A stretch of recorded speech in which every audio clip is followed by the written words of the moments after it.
Hello အားလုံးကိုမင်္ဂလာပါဒါကပီဇာကိုအပူပေးချတာပါမနေ့ကကြံတဲ့ပီဇာလေးကိုပါဆိုတော့ဒီနေ့မနက်မှာပီဇာရယ်ကော်ဖီရယ်အဲ့ဒါရယ်တောက်ဖြစ်ပါတယ်ကျမရဲ့ morning breakfast လေးပေါ့နော်ဆိုတော့ကျမရဲ့ favorite ကပီဇာလေးပါပါတယ်ဆိုတော့ coffee လေးပါပါတယ်ဆိုတော့ coffee ကတော့တထုပ်တော့မတောက်ဘူးပေါ့နော်ကျမတို့တိုက်မိခင်ဖြစ်တဲ့အတွက်ကြောင့်မလို့ကျမက coffee တောက်ရင်တထုံနဲ့တဝက်ကိုနှုတ်မုံနဲ့တောက်ပါတယ်ဆိုတော့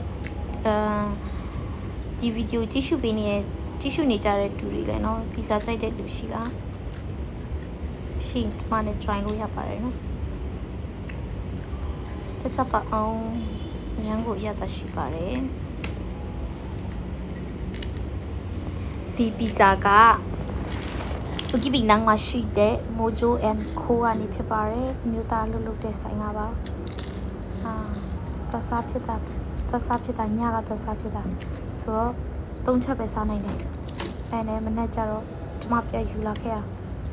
ကျမအဲ့လိုပဲတညနေတော့ရဆိုဘာပဲစားကျမကြံနေဆိုရင်ယူလာခဲ့တဲ့အကျင့်လေးရှိပါတယ်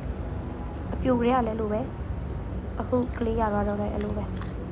ဒါကောင်းလားမကောင်းလားတော့မသိဘူးနော်ကျမရဲ့အကျင့်အဲ့လိုမျိုးရှိတယ်ဆိုတော့ကျမရဲ့ဗီဒီယိုကိုအများကြီးကြည့်ရှုအားပေးနေတဲ့သူရောက်စံကိုအထူးကျေးဇူးတင်ရှိကြောင်းကိုပြောလိုပါတယ် next video မှာပြန်တွေ့ကြမယ်bye bye